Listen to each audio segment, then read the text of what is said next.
My husband made me serve drinks at his promotion party while his mistress sat in my seat wearing my jewelry. His boss looked at me with pity. I smiled and kept serving. At midnight, his boss stood up to make a toast. He called my name. My husband's face changed. What happened next made her remove my necklace. "Promise me something," Dorothy whispered, her voice barely audible over the hospice room's medical equipment. I leaned closer, holding her hand. She'd stopped speaking clearly 2 days ago, but tonight her eyes were focused, urgent. "Before we continue, I want to thank you for being here. If you believe that quiet dignity deserves recognition and truth matters more than appearances, please consider subscribing. It's free and helps us reach more people who need to hear this. Now let's see how this unfolds. When the time comes," she said slowly, each word costing her, "let truth matter more than kindness." That was 3 months ago.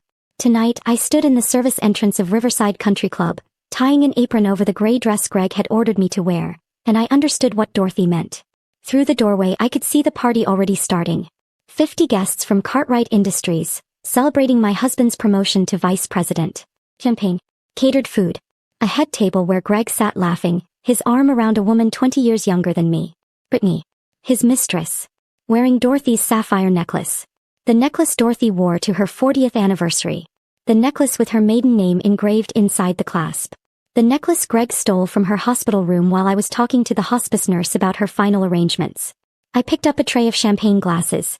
Nobody looked at me as I entered the main room. Why would they? I was just part of the catering staff. Not the wife who'd stood beside Greg at a dozen company events. Not the teacher who'd spent 15 years working with struggling students. Not the woman who'd sacrificed 3 years caring for Greg's dying mother while he visited exactly 4 times. Just the help. Greg had specifically instructed me to arrive early and make myself useful, instead of sitting at tables, pretending to be someone I'm not. So I'd agreed. What he didn't know was that his mother had left me everything in her will. $2 million. The family home. Every piece of jewelry Brittany was currently wearing. What he didn't know was that his boss William Cartwright's daughter Sarah had been my student 6 years ago, and I'd changed her life. What he didn't know was that at midnight, William was going to stand up to make a toast that would destroy everything Greg had built on lies. I moved between tables, offering champagne, picking up empty plates, invisible. Dorothy's voice echoed in my memory. Let truth matter more than kindness. Midnight was 2 hours away. I could wait 2 more hours. I'd already waited 3 years. The morning had started the way every morning started for the past 8 months. My phone buzzing at 5:30 a.m. Not an alarm. Text messages from Greg. 17 of them this time, all sent between midnight and 3 in the morning while I slept in the guest bedroom down the hall. Gray dress. Not the blue one.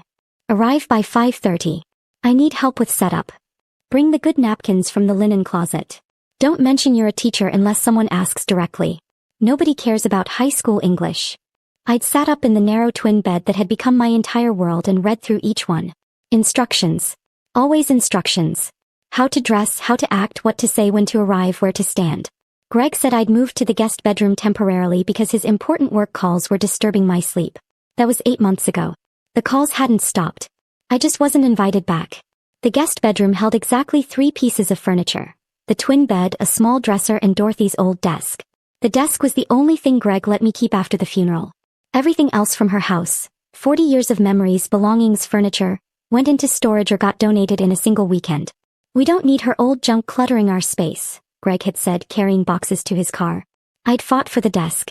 Actually fought one of the few times I'd pushed back in recent years. It was where I graded papers now, where I planned lessons for my students, where I existed in the only space that still felt mine. This morning a stack of essays sat waiting. I turned on the small lamp and started reading, my red pen moving across pages while dawn crept through the window. 17 texts from my husband. Not one asked how I slept. By 7 a.m. I was driving 40 minutes out of town to meet Patricia Hendricks at Miller's Diner, a place Greg would never think to look for me. We'd been meeting here monthly since Dorothy's funeral.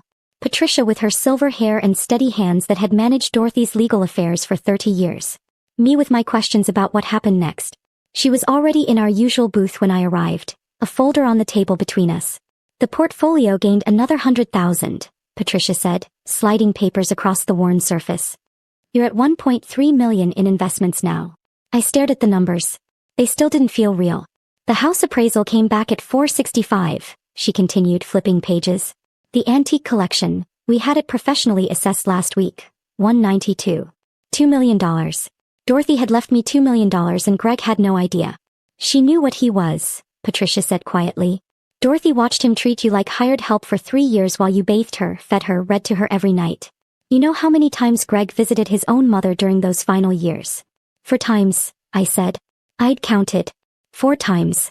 And every visit he asked about money. Asked if she'd updated her will. Asked if everything was in order. Never asked how she felt. Never stayed longer than 20 minutes. I remembered those visits. Greg standing in Dorothy's doorway, uncomfortable, checking his watch. Dorothy would watch him with eyes that had grown sharp even as her body failed. After he left, she'd reach for my hand without speaking. He saw what he was long before I did. Greg received exactly what was in her original will from 1997, Patricia explained. $25,000 and his father's watch collection. Everything else goes to you. It's been yours legally since 3 days after her death. I thought about tonight. About Brittany sitting at the head table wearing Dorothy's jewelry. The sapphire necklace. The diamond earrings that came from Ireland in 1923. The pearl bracelet Dorothy wore to church every Sunday for 43 years. Greg had taken them from her hospital room during those final days. I'd seen him come out with his pockets weighted, his face expressionless. You documented the theft, Patricia reminded me, reading my thoughts. We have photographs of Dorothy's jewelry box before and after. We could press charges. Not yet, I said, the same answer I'd given for 3 months. Dorothy wanted me to choose my own timing. Patricia smiled slightly. She chose well. By 8:15 I was at Lincoln High, unlocking my classroom while the building still echoed with early morning quiet. I started the coffee maker. I kept one for students who showed up without breakfast, which was more of them than anyone wanted to acknowledge. The handmade card sat on my desk where Marcus had left it yesterday. Inside, his mother's note made my throat tight. Thank you for helping my son read his first complete novel at 16. The doctor said he'd never read above 5th grade level. You proved them wrong. I filed it with the others. 3 dozen similar notes stuffed in my desk drawer like evidence of a life that mattered. Mrs. Chin stopped by during my planning period, leaning against the doorframe with the expression that meant she was about to push. The literacy coordinator position, she said. Rachel, it's been open for 6 weeks. You're the only person qualified.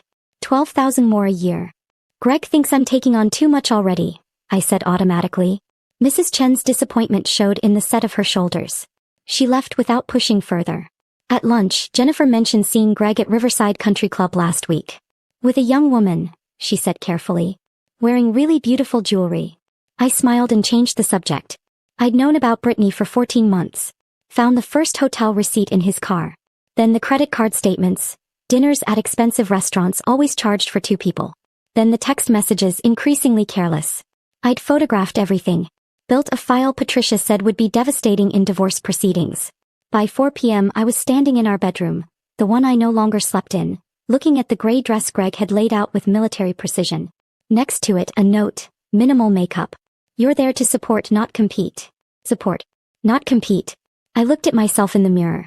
42 years old. Dark circles under my eyes from 3 years caring for Dorothy. Hair pulled back in the same ponytail I'd worn since Greg told me, women your age look desperate when they try too hard with their appearance. The woman in the mirror looked defeated. My students wouldn't recognize her. I found the bill on Greg's desk. Riverside Country Club. $8,500 for tonight's party. Charged to the credit card he forbid me to use. Funded by my teaching salary that deposited into our account that only he controlled. I thought about the house sitting in my name. The $1 million portfolio growing monthly. Dorothy's gift wasn't just money. It was patience. I dressed in the shapeless gray dress. Applied minimal makeup. Drove to Riverside in my 11-year-old Honda while Greg took his leased BMW. In my purse I carried one small photograph of Dorothy from hospice. The day she made me promise. Now moving between tables with my champagne tray, I felt that photograph like a talisman against my hip.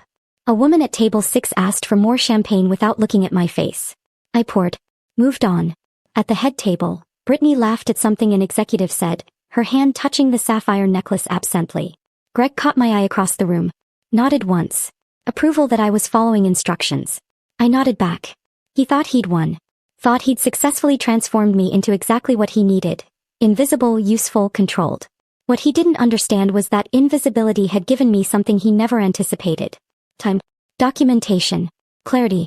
And allies he didn't know existed. William Cartwright sat 3 seats from Greg, watching the room with the quiet attention of a man who missed nothing. His wife Margaret was somewhere near the back, coordinating with the catering staff. They both knew who I was. They both knew what was coming at midnight. I circulated through the room collecting empty glasses, refilling champagne, picking up discarded napkins. The perfect servant. Dorothy's voice whispered through my memory. Let truth matter more than kindness. 1 hour and 45 minutes until midnight. I could wait. The service entrance smelled like industrial cleaner and something floral I couldn't identify. I stood there at exactly 5:30 p.m., adjusting the apron over Dorothy's gray dress, while through the propped open door I could see the main entrance where guests were arriving. Brittany stood there greeting them. She wore emerald green, a cocktail dress that probably cost what I made in a month. Her hair was styled in loose waves that looked effortless but weren't. She laughed at something a guest said, touching their arm with easy confidence. Around her neck, Dorothy's sapphire necklace caught the evening light. Can I help you?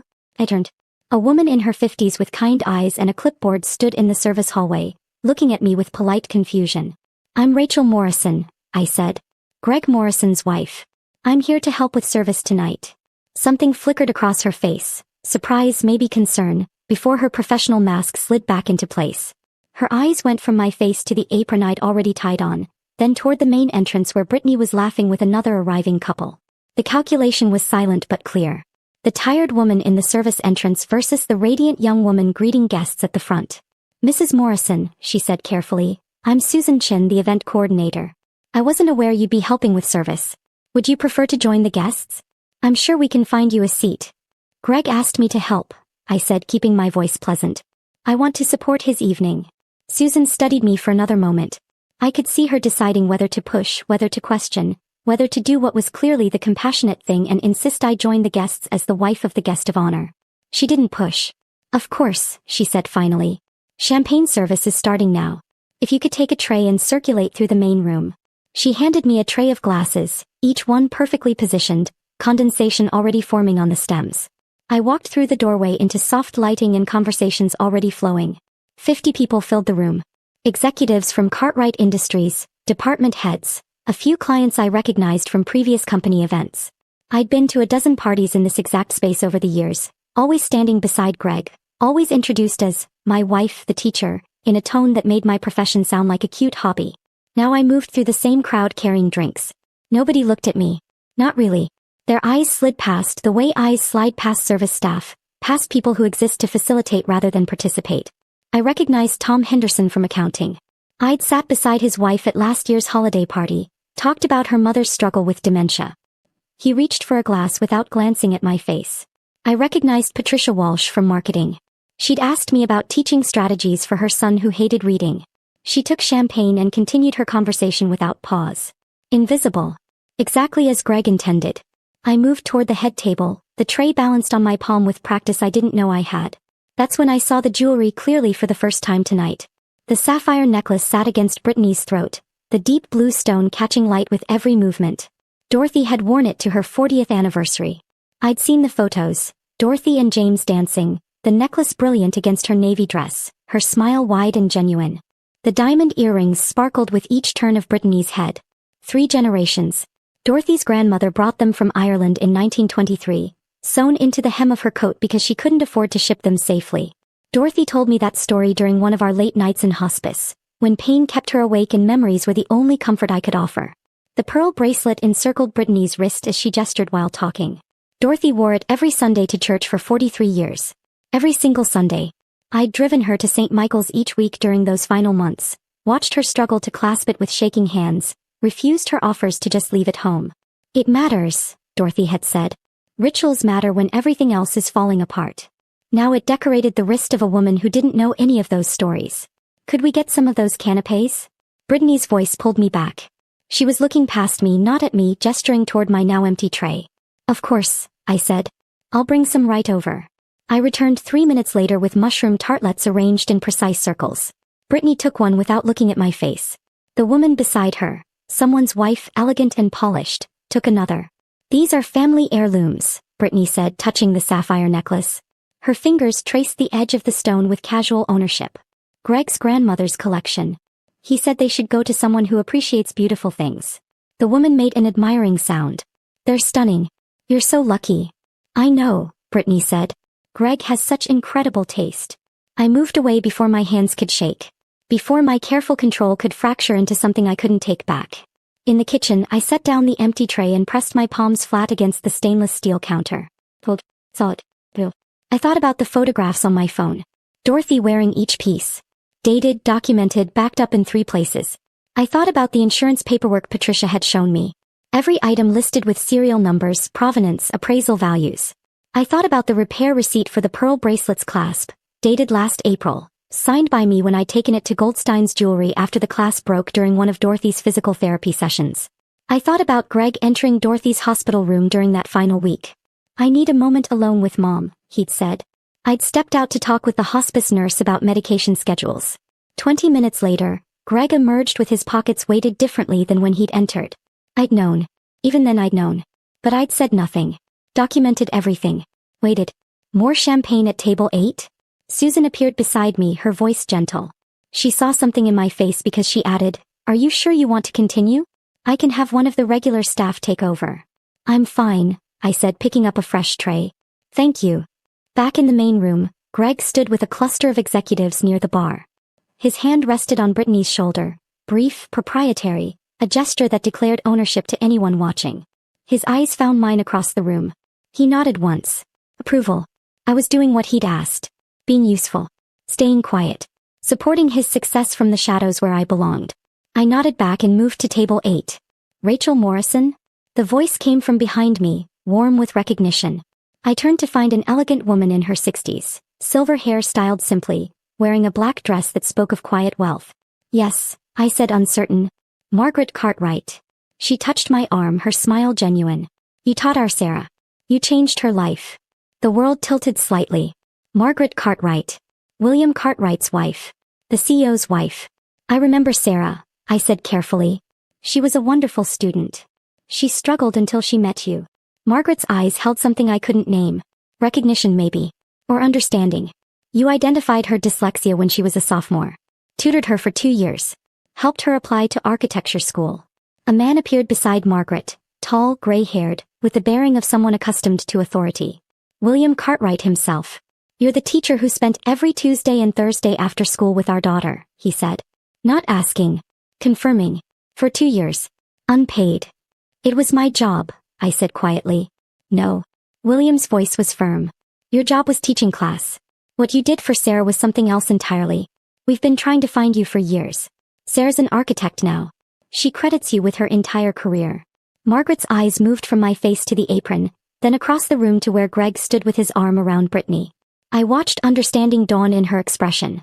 The kind of understanding that passes between women who've learned to read situations other people miss. "Does Greg know you're serving tonight?" Margaret asked, her voice carefully neutral. "He asked me to help." I kept my smile in place. I wanted to support his success. Something passed between William and Margaret. A glance that held entire conversations. William's jaw tightened almost imperceptibly. Margaret's hand on my arm squeezed once, gentle and deliberate. "We're glad you're here," William said finally. Then they moved away to join other guests. But I felt their awareness following me for the next hour. Watching. Noting. Understanding things I hadn't expected them to see. At 8:45, the room quieted as Greg stepped to the microphone.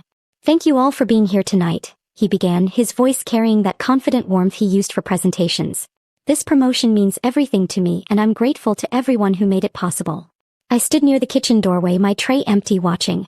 "When I joined Cartwright Industries 8 years ago," Greg continued, "I knew I wanted to make a difference beyond just our bottom line.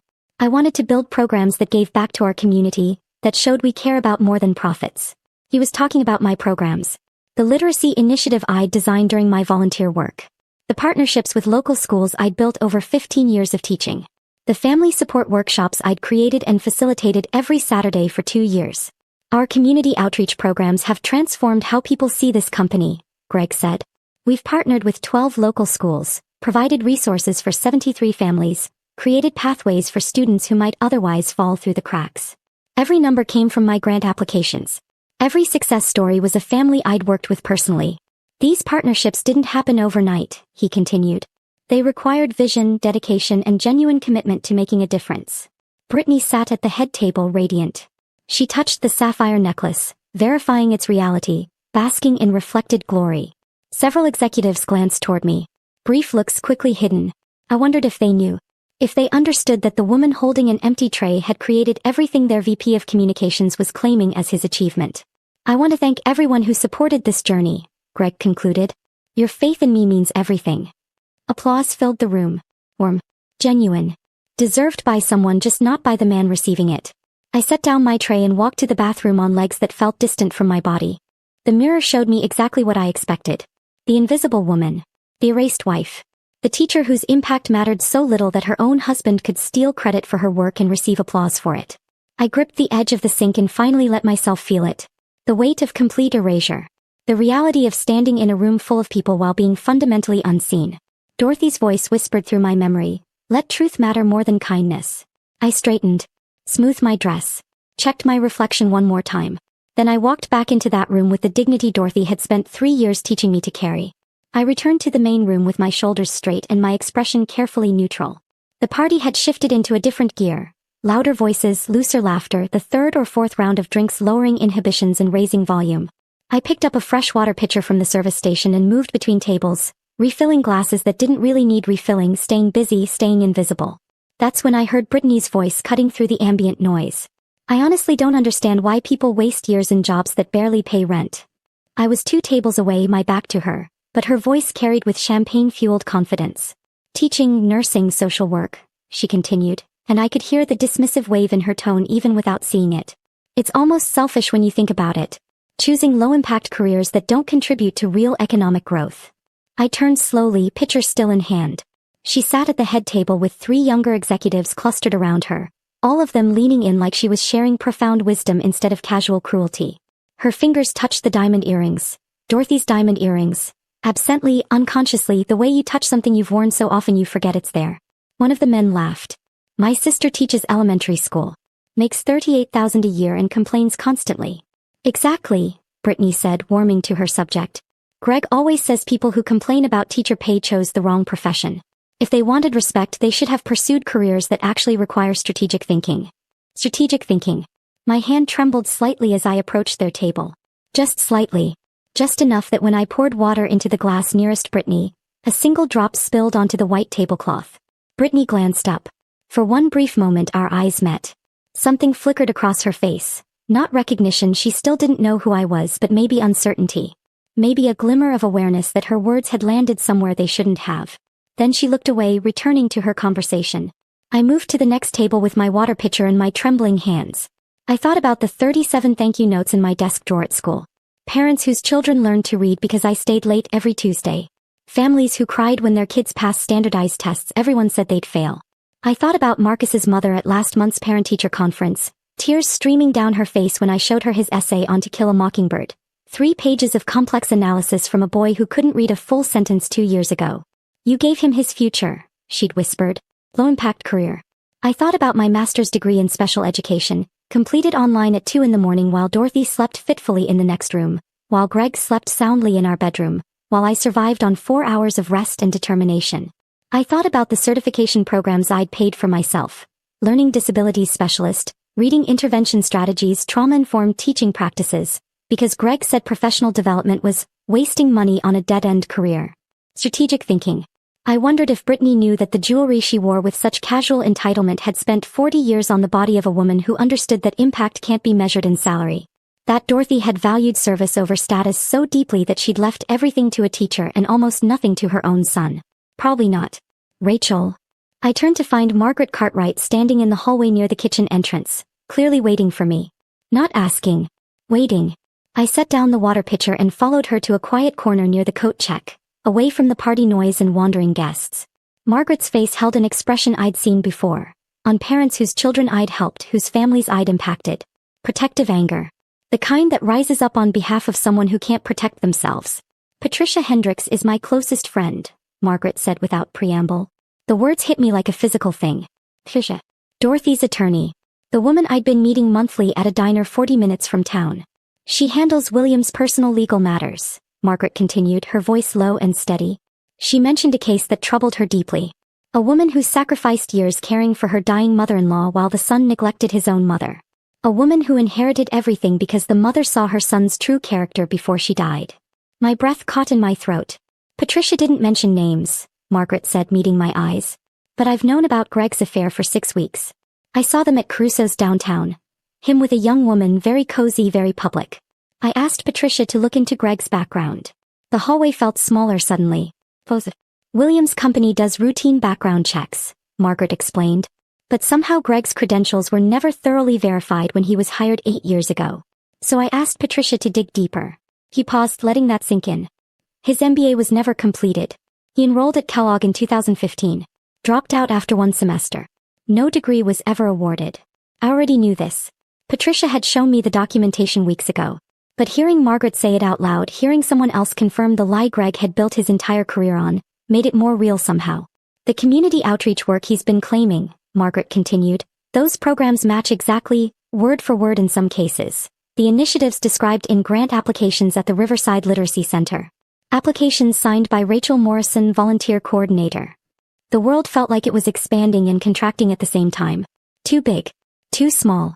Too much information pressing in from all sides. William is speaking at midnight, Margaret said gently. Whatever happens tonight, I want you to know that some people see truth even when others choose blindness. Dorothy made sure you had resources. Now let others help you use them. She squeezed my arm once, a gesture that carried more weight than words, then returned to the party. I stood alone in the hallway, processing what had just shifted. Patricia hadn't just been protecting me. She'd been building a network, creating allies. Dorothy hadn't just left me money. She'd left me connections. I returned to the service area with my thoughts spinning, trying to appear busy, trying to stay invisible just a little bit longer. You're doing great. Greg's voice came from behind me. I turned to find him standing in the doorway, his face flushed from alcohol and triumph, his tie slightly loosened. Really great, he repeated, with the kind of condescending approval you'd give a dog who'd learned to sit on command. Brittany mentioned you spilled water at table 6, though. Try to be more careful. These people matter for my career. I looked at him. Really looked at him. The man I'd tutored through college English because he couldn't parse complex sentences in Victorian literature. The man who'd proposed after I helped him pass his final exams, who'd needed my stability to balance his chaotic ambitions. The man who'd slowly, methodically transformed me from partner to servant because his fabricated success required someone to diminish.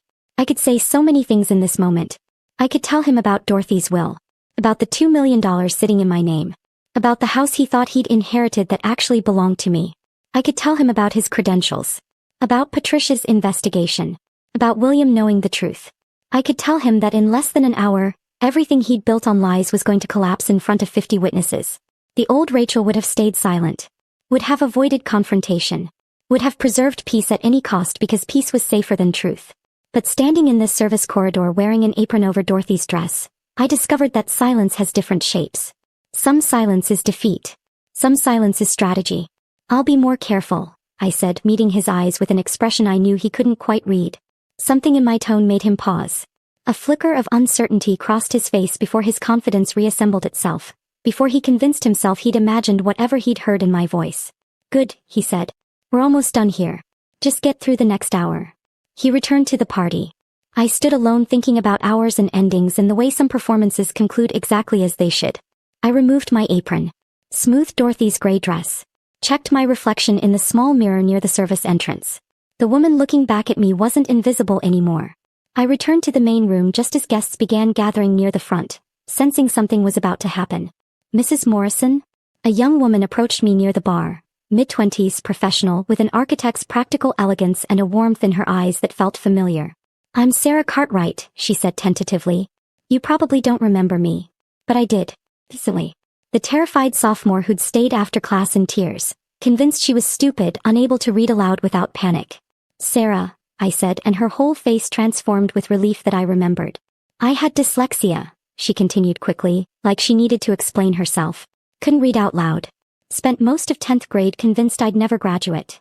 You graduated with honors, I said. Got into 3 architecture programs. Her smile was radiant. Because of you. You identified what was wrong. You tutored me for 2 years. You helped me apply to schools when my guidance counselor said I shouldn't bother. She glanced across the room at Greg, at Brittany beside him wearing Dorothy's jewelry. My parents told me about tonight's setup, Sarah said quietly. About you serving. About her sitting at the head table. I wanted you to know that some students remember who saved them. My throat felt tight. My dad asked me to be here for his toast, Sarah added.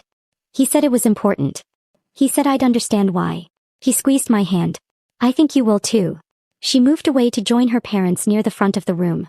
And I stood there, understanding finally that tonight wasn't just about Greg's exposure. It was about recognition. About being seen. About Dorothy's gift of patience yielding returns I'd never calculated. The clock on the wall read 11:55 p.m. I watched William Cartwright stand lifting his glass with the kind of quiet authority that doesn't need to demand attention. It simply commands it. 50 conversations stopped mid-sentence. I positioned myself near the back wall where I'd been invisible all evening, my hands empty now, no tray to hold, no pitcher to carry, nothing to justify my presence except that I was here. That's when I noticed them. Margaret stood near the entrance, her silver hair catching the light. Patricia had moved to the side near the windows. Sarah stood to my left, maybe 15 feet away. They'd formed a perimeter around the room. Strategic positions. Coordinated. This wasn't accidental. At the head table, Greg beamed. Brittany's hand rested on his arm, proprietary and comfortable. The sapphire necklace caught the chandelier light like a claim staked publicly for everyone to see. "Thank you all for being here tonight," William began, his voice warm and genuine. "We gather to celebrate achievement, and achievement certainly deserves recognition." Greg's smile widened. He straightened slightly in his chair. "But achievement has many forms," William continued, his tone shifting subtly.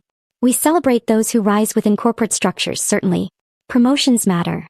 Professional advancement matters." He paused, letting the room settle into the silence. "But we should also acknowledge those whose work happens quietly, whose impact ripples through communities in ways that can't be measured in quarterly reports or annual reviews." My heartbeat accelerated. Something in his phrasing, in the deliberate way he was building this moment. "Before we toast Greg's professional advancement," William said, "I want to share a personal story about education's transformative power." The room had gone completely still.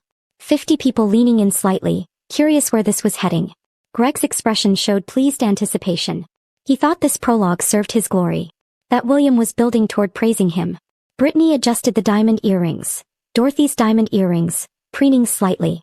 And I understood with sudden crystalline certainty that the next 10 minutes were going to dismantle everything Greg had built.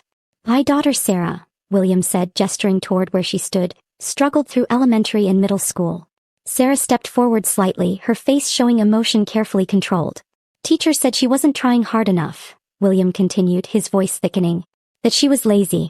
That she'd never succeed academically. By sophomore year she believed them. I remembered that girl. Terrified.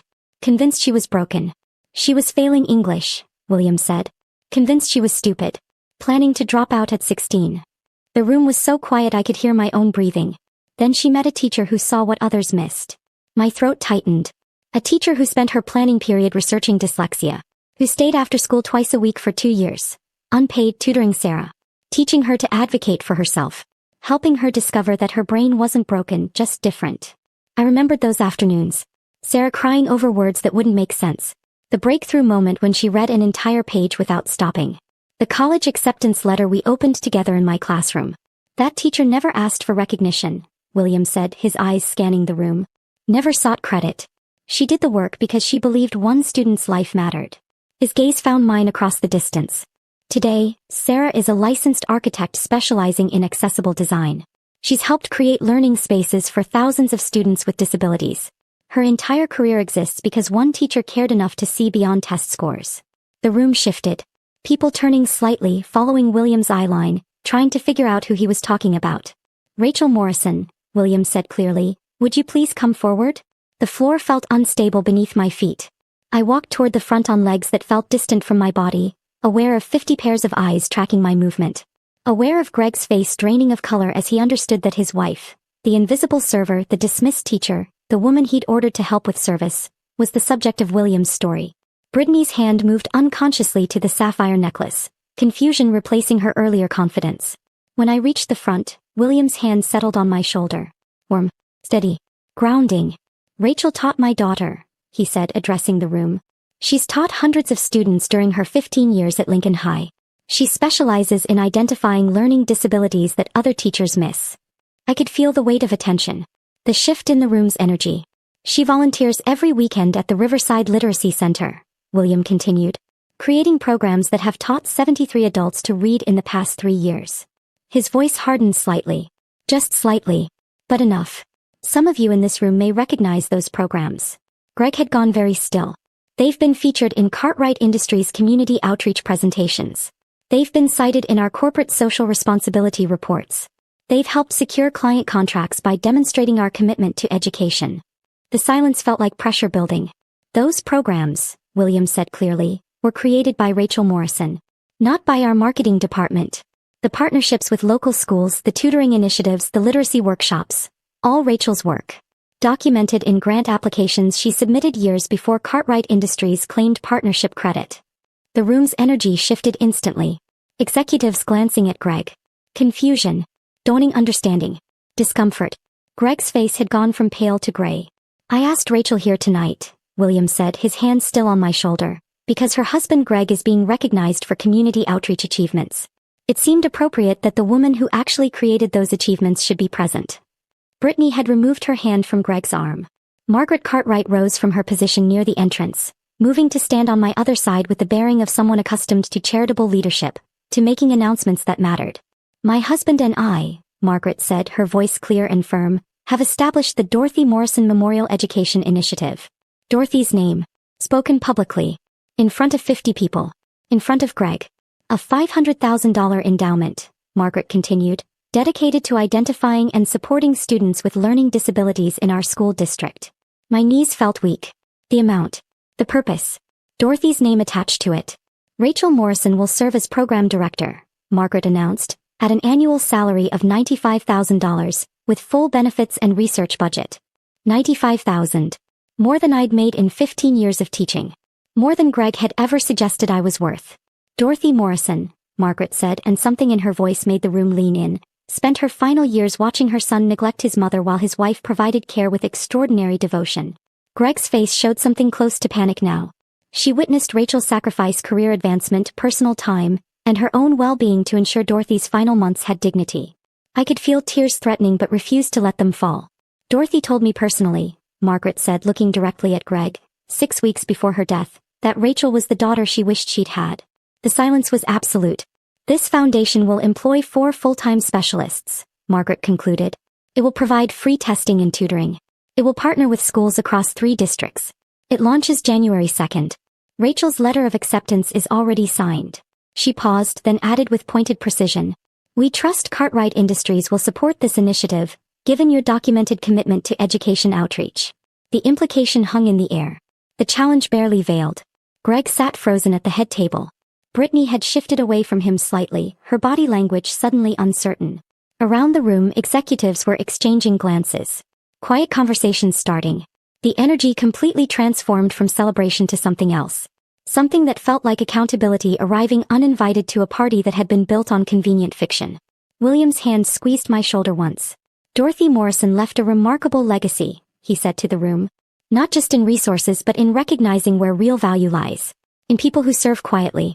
Who sacrifice without seeking credit. Who understand that impact can't be measured in quarterly reports. His eyes found Greg's across the distance. Some legacies are built on truth, William said. And some are built on borrowed glory. The distinction was clear. The judgment was implicit. And standing there between William and Margaret, with Sarah watching from the side and Patricia near the windows, I understood that Dorothy hadn't just left me money. She'd left me allies. She'd left me protection. She'd left me a way forward that I couldn't have built alone. Before Greg could respond, before he could formulate whatever defense or deflection was forming behind his panic-stricken eyes, another woman stood. Patricia Hendricks. She rose from a table near the back with the deliberate composure of someone who'd spent 3 decades practicing estate law, whose silver hair and steady bearing carried authority that didn't need to announce itself. I'm Patricia Hendricks, she said, her voice cutting through the charged silence. Dorothy Morrison's attorney for 31 years. I handled her estate after her death 3 months ago. I watched Greg's face cycle through emotions like pages turning too fast. Confusion. Why was his mother's lawyer here? Calculation. What did this mean for him? Then creeping horror as understanding began to dawn. Dorothy Morrison changed her will 6 months before her death, Patricia said, each word precisely measured. After her Parkinson's diagnosis made clear she had limited time remaining. Greg's hands gripped the edge of the table. She was mentally sound, Patricia continued. I had 3 physicians document her capacity. Her instructions were explicit.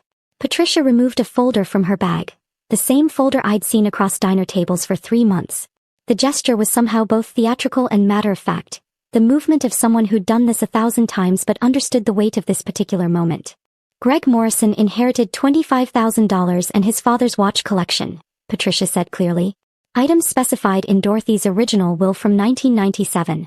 The remainder of the estate, including the family home valued at $465,000, the investment portfolio currently worth $1.3 million, and all personal property, was left entirely to Rachel Morrison. The room erupted. Not loud, exactly, but the sudden rush of whispered conversations created a wall of sound that felt deafening. Greg stood abruptly, his chair scraping against the floor, nearly tipping backward. "That's impossible," he said, his voice too loud, his control fracturing visibly. "My mother left everything to me. I've been managing the estate since she died. I've been handling everything." "You've been managing what you believed was your inheritance," Patricia said, her expression unchanged, professional. "The estate was never in your name, Greg. Rachel hasn't claimed anything yet because I advised her to wait until certain matters resolved themselves." The implications settled over the room like a physical weight. Greg had been living in a house that wasn't his, managing money that didn't belong to him, giving away jewelry he had no right to touch. Patricia's gaze shifted to Brittany, who had instinctively covered the sapphire necklace with her hand, her face draining of color. "Those pieces you're wearing," Patricia said, her tone still professional but carrying an edge now. "The sapphire necklace, the diamond earrings, the pearl bracelet, they belonged to Dorothy Morrison. They're listed specifically in her will as part of the estate bequeathed to Rachel Morrison." Brittany's hand trembled against the necklace. "We have detailed descriptions," Patricia continued. "Serial numbers engraved inside the settings. Insurance documentation. Photographs from Dorothy's personal collection showing her wearing each piece over 40 years. She looked at Greg. "Those items were removed from Dorothy's room during her final hospitalization. Rachel documented their theft but chose not to pursue charges immediately, believing family matters should be resolved privately." "Greg said they were gifts," Brittany stammered, her hands fumbling with the necklace clasp. "He said they were family heirlooms. He said I didn't know." Her voice had gone high and panicked. The clasp wouldn't release. Her fingers shook too badly to manage the small mechanism. Margaret moved smoothly from where she'd been standing, crossing to Brittany with practiced ease, helping with the clasp without drama, without judgment, just efficient competence. The necklace came free. Then the earrings. Then the bracelet. Margaret collected each piece carefully, handling them like the precious items they were. "These will be returned to Rachel," Margaret said quietly but clearly enough for the room to hear. "If there are other items, we trust they'll be returned immediately to avoid criminal complications." Brittany nodded frantically, pulling rings off her fingers that I hadn't even noticed before. A gold band. A small jade piece. Each one landing in Margaret's hand like evidence being catalogued. "The pearl bracelet," Patricia said, her tone remaining steady and professional, "has a repair receipt dated April 15th of this year. Signed by Rachel Morrison when the clasp broke. The diamond earrings have provenance documentation tracing them to 1923 Ireland. The sapphire necklace's interior engraving reads, 'To Dorothy Brennan, 40 years of love, James Morrison, 1982. Dorothy's maiden name and her anniversary year.'" He paused, letting that sink in. "These aren't generic heirlooms. They're documented property with clear ownership records." William Cartwright reclaimed the floor, his earlier warmth completely replaced by corporate authority. The CO addressing a personnel matter, not a friend making a toast. "When Margaret alerted me to concerns about Greg's background 6 weeks ago," William said, removing his own folder from inside his jacket, "I ordered a comprehensive credential verification. Something I regret wasn't done more thoroughly during initial hiring 8 years ago." Greg's face had gone from gray to almost green.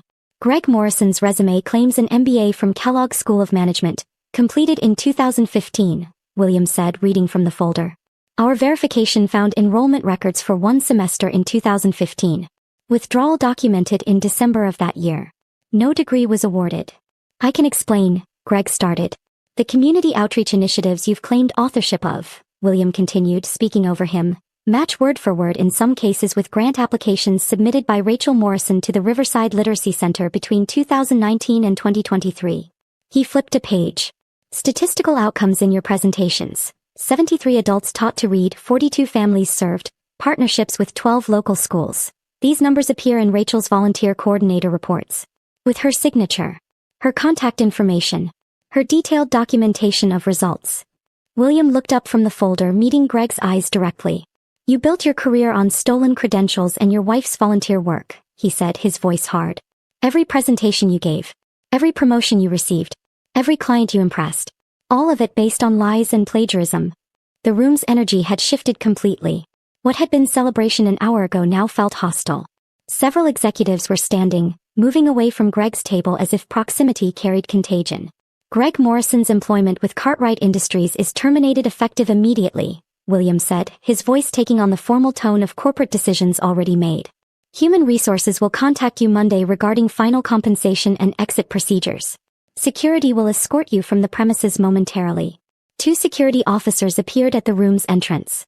Their presence clearly prearranged. They'd been waiting. Greg's face cycled through disbelief, then rage, then something closer to animal panic. You can't do this, he said, his voice breaking.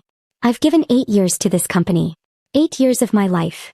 You've given 8 years of fraud, William interrupted sharply. You falsified credentials on your employment application, which constitutes grounds for immediate termination. You claimed credit for work you didn't create, which violates our professional ethics standards. You used company resources to promote fabricated achievements. He paused, then added with cold finality. Cartwright Industries will not file criminal charges regarding credential fraud if you leave quietly. That's more mercy than you've shown anyone tonight. I watched my husband's public destruction with an emotion I couldn't name. Not satisfaction exactly. Not triumph. Something quieter. Something like closure. Like watching a debt balance finally reach zero after years of accumulating interest. Greg turned to me, his face showing betrayal. As if I'd orchestrated this. As if my silence about Dorothy's will had been conspiracy rather than patience, rather than survival. You knew, he said, accusatory, his voice loud enough to carry. You knew about the inheritance and you let me think. I spoke for the first time since William had begun his toast. I knew what Dorothy chose to give me, I said quietly, but my voice carried in the silence. I knew what you chose to steal. And I knew that truth would matter more than my timing. The security officers moved forward. Greg looked around the room, at executives who wouldn't meet his eyes, at Brittany who'd shifted her chair away from him, at 50 people who'd been celebrating his success an hour ago and now watched his exposure with something between horror and fascination. This isn't over, he said, but his voice had lost its conviction. Yes, Patricia said calmly from the back of the room. It is. The security officers reached Greg's table. And my husband, my soon-to-be ex-husband, was escorted from his own promotion party while I stood at the front of the room wearing Dorothy's gray dress, surrounded by the allies she'd given me, holding the future she'd made possible. The security officers guided Greg toward the exit, his protests echoing down the hallway, indignant denials that grew fainter with distance until they disappeared entirely. Silence settled over the room like dust after an explosion. Brittany remained standing near the head table, stripped of jewelry, her emerald cocktail dress suddenly looking costume-like without Dorothy's sapphires and diamonds to lend it borrowed elegance. Her makeup had started to run, mascara streaking down her cheeks. She approached me with hesitant steps, tears streaming openly now. All of her earlier confidence evaporated. I didn't know, she said, her voice breaking. Please, you have to believe me. I didn't know. I stood motionless, watching her unravel, feeling nothing close to what I'd expected. No triumph. No satisfaction. Just a strange, weary recognition. Greg told me his mother left him everything, Brittany continued, words tumbling out desperately. He said the jewelry was his to give. He said you were separated, that you'd both agreed to divorce, that you knew about us and didn't care. Margaret intercepted her gently but firmly, placing a hand on Brittany's arm and steering her toward a quieter corner away from the remaining guests who were pretending not to watch. I followed, more from momentum than decision. He showed me the house, Brittany was saying, her voice high and panicked. He said it was his mother's house that he inherited. He gave me keys. He said we'd live there together after the divorce. I really thought. Patricia joined us, her presence creating a formal triangle. Legal authority arriving to contain the situation. The jewelry theft charges depend on Rachel's decision, Patricia said, addressing Brittany directly with professional detachment. If you cooperate fully, returning any other items Greg gave you, providing a written statement about his claims regarding the estate, confirming the timeline of your relationship, Rachel may choose not to pursue criminal prosecution. Yes, Brittany said immediately, frantically. Anything. I'll do anything. She started pulling rings off her fingers, pieces I hadn't even noticed before in the chaos of the evening. A gold band with a small stone. A jade piece set in silver. She emptied her purse onto the table. Dorothy's reading glasses in their worn leather case. A small jade figurine I recognized from Dorothy's nightstand. A gold pen engraved with DM 1975, Dorothy's initials and the year she'd started her teaching career before marriage. Each item landed on the table like evidence being catalogued. Like pieces of Dorothy being returned one by one. I'll give back everything, Brittany whispered. I never wanted to hurt anyone. I just thought. She didn't finish, but I understood. He thought she was trading up. Escaping her own limitations through proximity to perceived success. She'd gambled her integrity on a man whose achievements existed only in presentation slides and fabricated credentials. She was 28. Ambitious. Willing to overlook inconsistencies because the alternative meant admitting she'd made a terrible mistake. Greg's accomplice and his victim simultaneously. I felt no triumph in watching her humiliation. Just exhaustion. "We'll need that written statement by Monday," Patricia said. "Everything Greg told you about the inheritance, the house, the jewelry, his marriage. All of it documented." Brittany nodded, wiping her eyes, smearing her makeup further. Margaret handed her a tissue. "There's a washroom down the hall. Take a moment to collect yourself." After Brittany left, Margaret turned to me. "Are you all right?" I didn't know how to answer that. An hour later, most of the guests had departed with the awkward energy of people who'd witnessed something they couldn't quite categorize. Not quite a celebration. Not quite a scandal. Something in between. William asked me to join him in the club's library. A small wood-paneled room lined with books that probably no one read, leather chairs arranged around a fireplace that wasn't lit. Margaret, Patricia, and Sarah were already there when I entered. The intimate gathering felt like a war council convening after battle. "I want to apologize," William began. I started to protest. Why was he apologizing? But he held up his hand. "I employed Greg for 8 years without verifying his credentials properly," he said. "I created an environment where he could steal credit for your work because I didn't ask enough questions about where our community outreach programs actually originated. If I'd been more thorough 8 years ago, tonight wouldn't have been necessary." He looked at me with something like regret. "Dorothy contacted Margaret 2 months before she died," he continued. "She was worried about you. About how Greg would react to being disinherited. About whether you'd be safe when the truth emerged. Margaret picked up the thread. She asked us to watch for opportunities to help you. To create distance between you and Greg before the inheritance became public knowledge." I absorbed this slowly. Tonight hadn't been spontaneous. Dorothy's protection had extended beyond financial security into strategic allies, coordinated intervention, carefully timed revelations. "The foundation is real," Margaret said. "We've been planning it for 6 months. But we specifically wanted Greg's promotion party as the venue for the announcement. We wanted him to reach what he'd consider his professional peak," William added quietly, "before he understood what he'd actually lost. Not just the inheritance, but his wife's respect, his colleagues' trust, his mother's love." The manipulation's scope was staggering.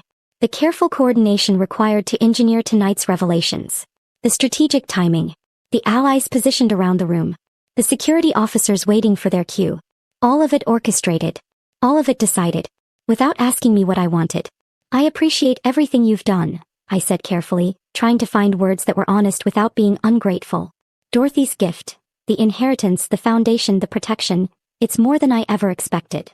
"But," Margaret prompted gently. "But I'm not sure I wanted it this way," I admitted. "I wanted Greg to face consequences. I wanted recognition for my work. I wanted justice." I paused, trying to articulate something I was only beginning to understand myself. But I didn't want it orchestrated. I didn't want to be someone's proof of concept. Someone's perfect victim who gets rescued by powerful allies who've been planning interventions without asking if that's what I needed. The silence that followed wasn't uncomfortable exactly. Just honest. "You're right," Patricia said finally. "We should have involved you more in the planning. We should have asked what you wanted rather than assuming we knew what was best." "Dorothy meant well," Margaret added. "We all meant well. But good intentions don't excuse taking control of someone's life, even with their best interests at heart." I felt tears threatening and blinked them back. "The foundation is yours to accept or decline," William said. "The position is real, the funding is real, but if you don't want it, if you want to chart your own path without our involvement, we'll respect that." "I want it," I said immediately because that much I knew for certain. The work matters. The students matter. That part isn't about Greg or revenge or justice. That's about doing something that actually makes a difference. Sarah, who'd been quiet until now, spoke up. "But you need time to figure out what else you want. Beyond the work. Beyond what Dorothy planned or what my parents orchestrated." I nodded, grateful she understood. At 2 a.m., I found myself alone in the country club's powder room while the others handled final logistics. Paperwork for the foundation, arrangements for Monday's follow-up meetings, coordination with building security about Greg being banned from the premises. I looked at myself in the ornate mirror above the marble sink. The woman staring back was vindicated. Financially secured. Professionally elevated. Everything Dorothy had wanted for me. Everything Greg had tried to prevent. But I felt hollowed out. Like tonight's victory had extracted something essential I hadn't agreed to sacrifice. I thought about Greg's face when Patricia revealed the inheritance. The genuine shock. He'd truly believed he'd inherited everything. His theft of the jewelry had been casual entitlement, not calculated crime. I thought about Brittany crying 28 years old and facing professional ruin for believing a liar's promises. And I wondered if revenge, even justified revenge, even revenge orchestrated by people who loved me, had left me in a place I actually wanted to inhabit. My phone buzzed. 17 missed calls from Greg. 12 voicemails I wouldn't listen to. Text messages alternating between rage and pleading. You manipulated my mother. This isn't over. Please call me, we can fix this. You'll regret this. I'm sorry, just please talk to me. I blocked his number with mechanical precision, watching his contact disappear from my screen. Then I sat on the closed toilet lid and finally allowed myself to cry. Not from relief or triumph, but from the exhausting weight of being Dorothy's champion. William's proof of concept. Patricia's perfectly patient client. I'd wanted justice. I'd wanted recognition. I'd wanted Greg to understand what he'd destroyed. I'd gotten all of it.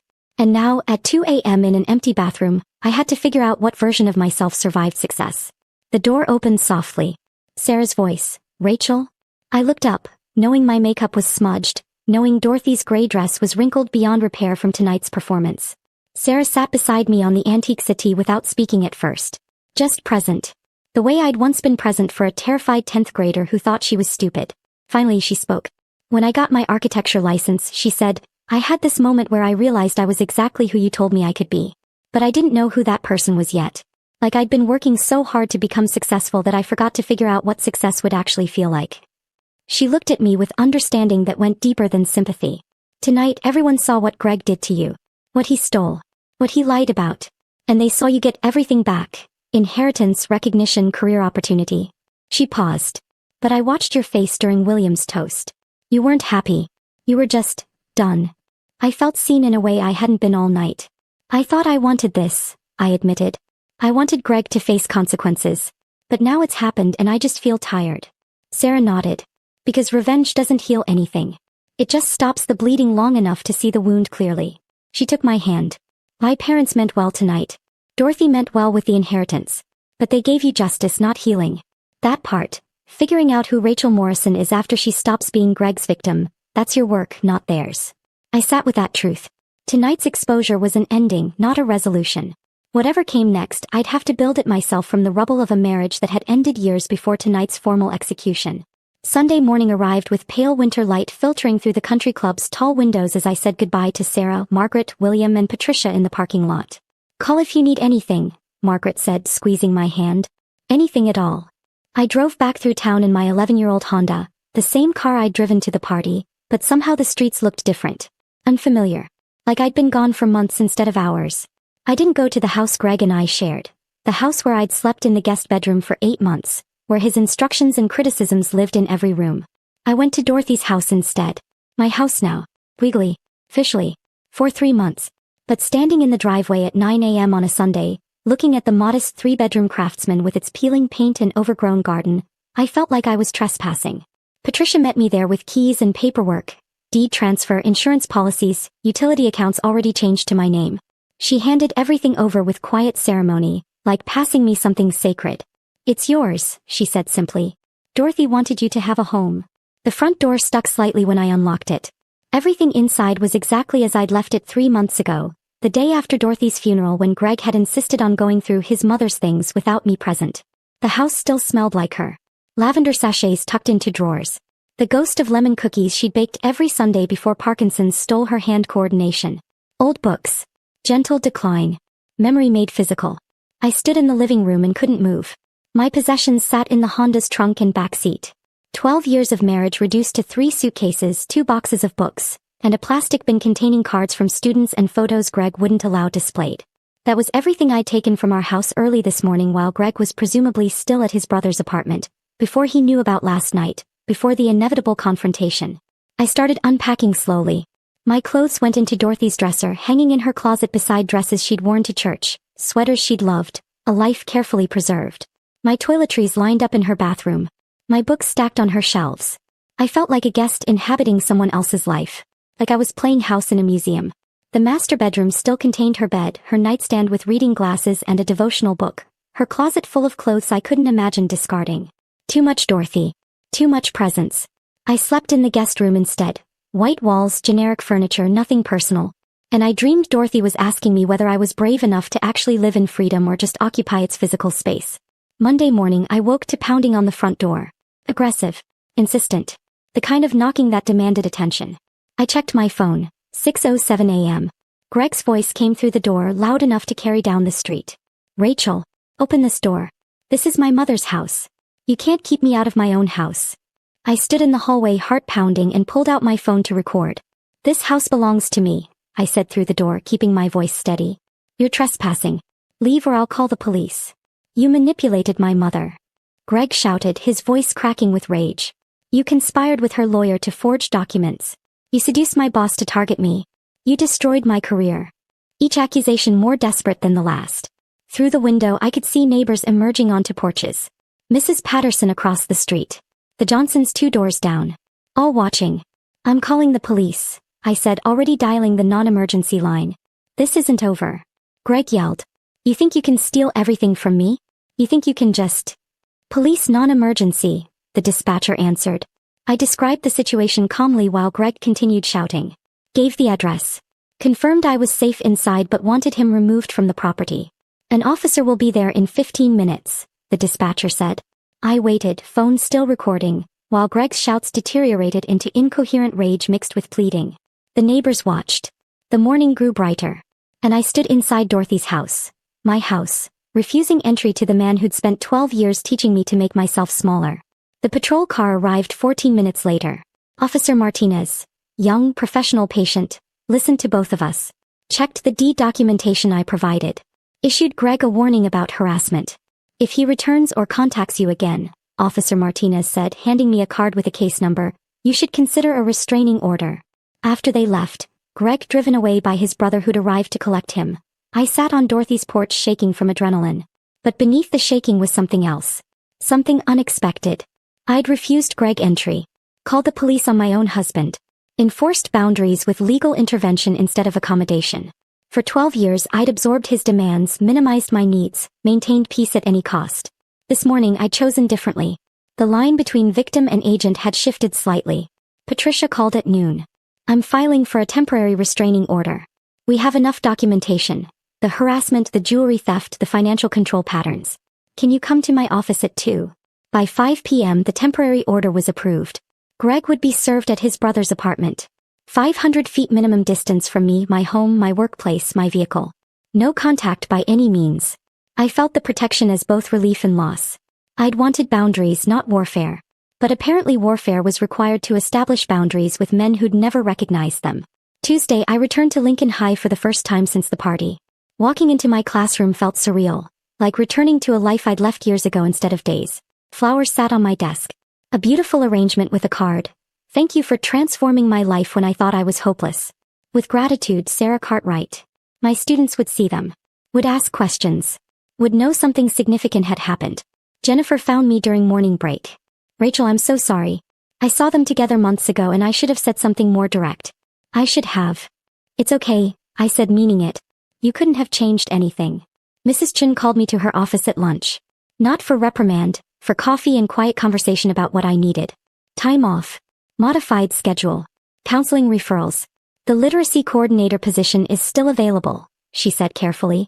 But maybe that conversation waits until you're ready. I taught 3 classes that day with reduced capacity, my mind fractured between present students and last week's exposure. But I found unexpected grounding in the routine. Lesson plans. Guiding struggling readers through complex texts. Work that mattered regardless of personal chaos. My AP English students gave me a card signed by all 23 of them. Best teacher ever. We're proud of you. They didn't know details. Just rumors about dramatic party events. But their loyalty touched something raw. After school, Marcus stayed behind. The dyslexic junior whose thank you note from his mother had sat on my desk last Friday morning. A lifetime ago.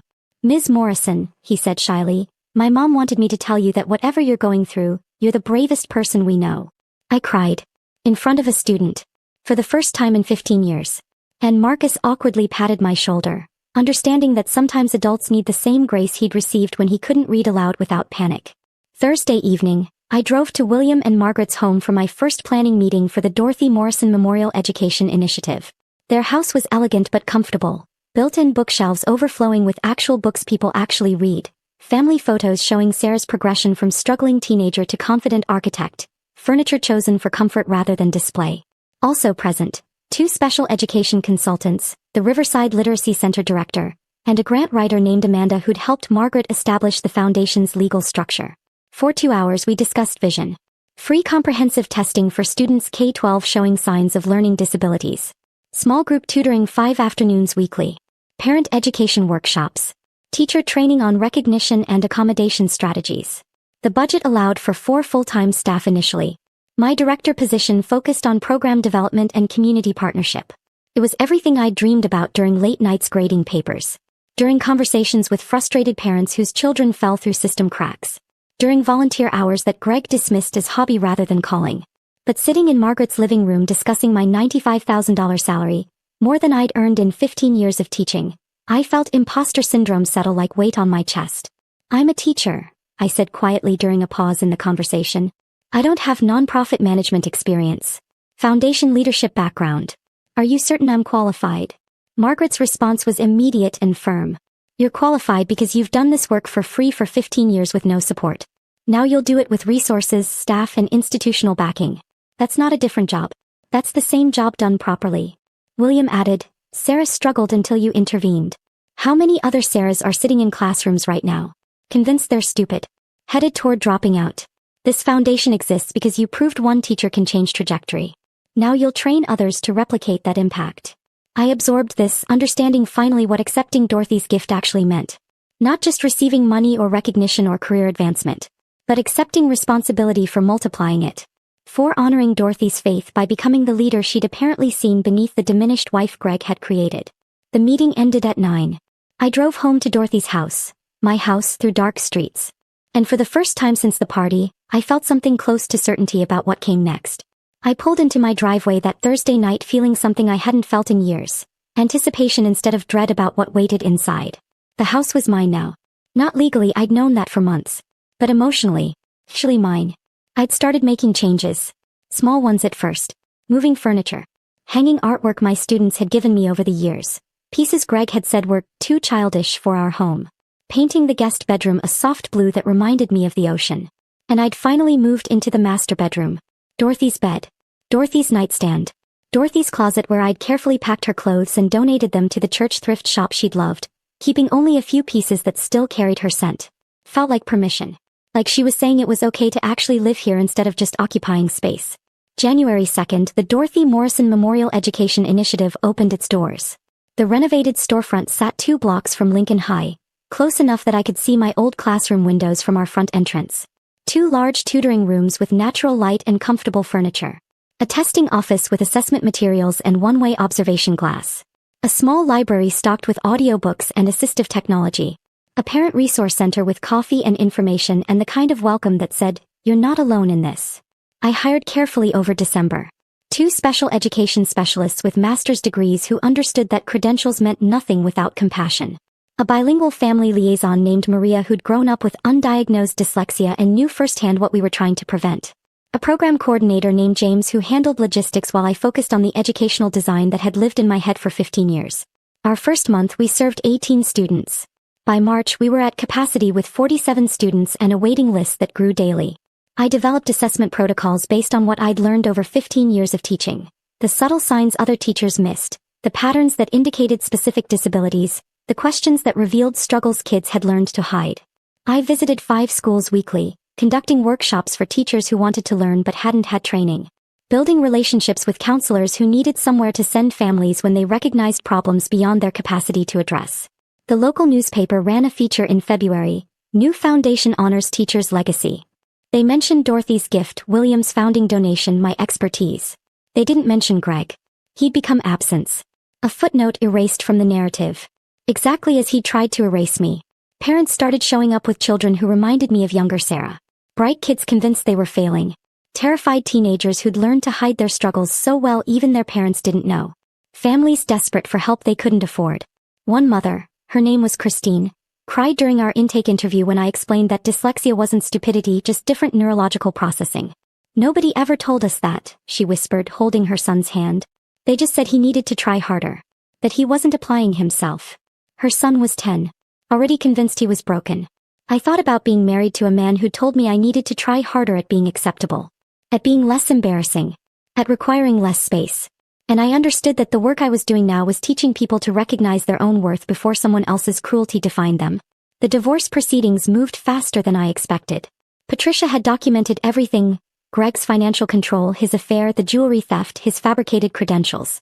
He had no grounds for contestation beyond desperation. He tried anyway. Filed a claim for partial ownership of Dorothy's estate, arguing that as her son he deserved inheritance regardless of what the will said. The judge reviewed Dorothy's capacity evaluations. 3 physicians confirming she was mentally sound when she changed her will. Read her explicit instructions. Listened to Greg's attorney make arguments even he didn't seem to believe. Dismissed the appeal in under 10 minutes. Greg's attorney, a tired man in his 50s who'd clearly seen this situation too many times, negotiated surrender rather than extended litigation. The final decree awarded me everything I already possessed legally. The house. The investments. The antique collection. Greg received exactly what Dorothy had originally intended: $25,000 and his father's watch collection. Patricia suggested I could ask for alimony.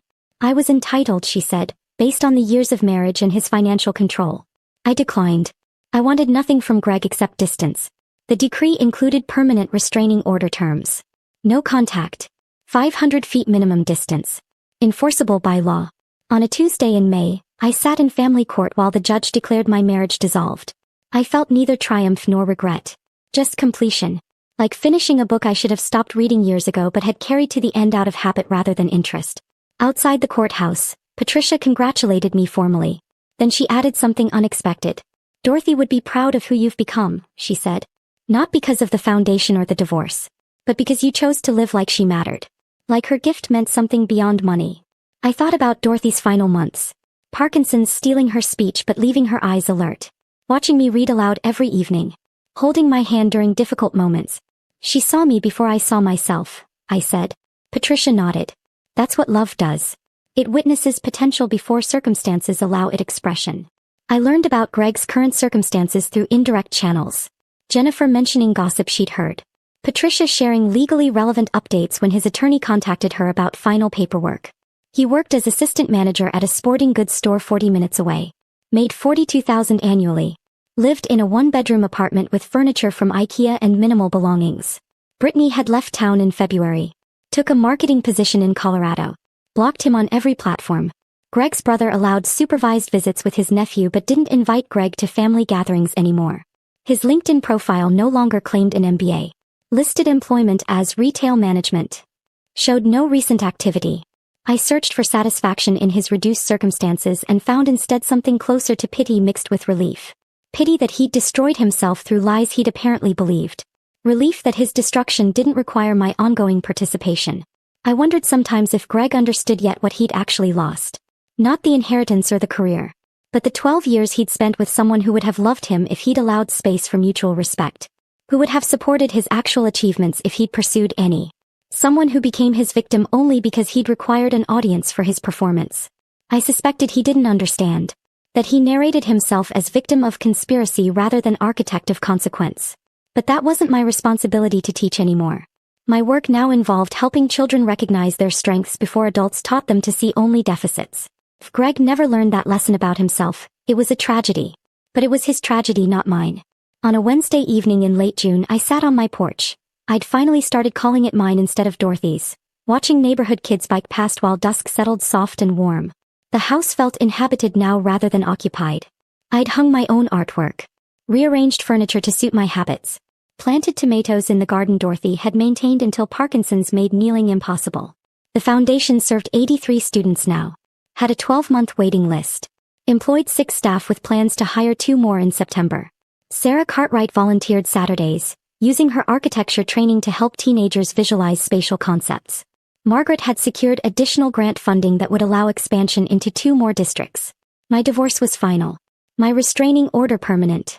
My teaching career transformed into something larger but rooted in the same conviction that every struggling learner deserved someone who refused to give up. My phone rang. Jennifer calling about summer plans. Suggesting we visit the new art museum exhibit downtown.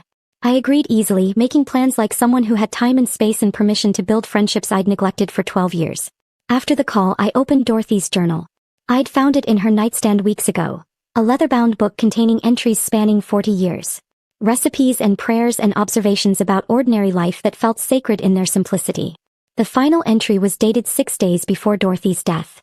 Rachel will be fine, she'd written in shaky handwriting that showed how much the effort cost her. She has everything she needs now. Resources, allies, and most importantly, she has herself. Greg took many things from her, but he could never take her essential goodness. That survives intact, waiting for the space to grow. I'm leaving her that space. The rest is hers to build. I closed the journal carefully, feeling Dorothy's presence like benediction rather than haunting. And I thought about inheritance's true meaning. Not just money or property, but permission to become fully yourself after years of contraction. I had that permission now. I had space, resources, work that mattered. And I had the quiet evening peace of a woman who'd survived erasure and chosen to reconstruct herself with patience, with dignity, with refusal to become the bitterness that had been done to her.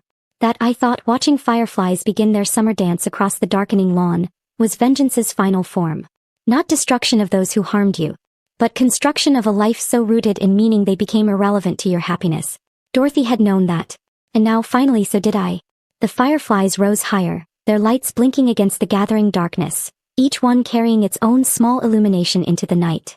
I sat on my porch and watched them, and I was content. If this story of quiet dignity and powerful justice had you hooked until the end, hit that like button right now. My favorite part was when William revealed Rachel created all those programs Greg claimed as his own. What was your favorite moment? Drop it in the comments below. Don't miss more inspiring stories like this. Subscribe and hit that notification bell so you never miss an upload.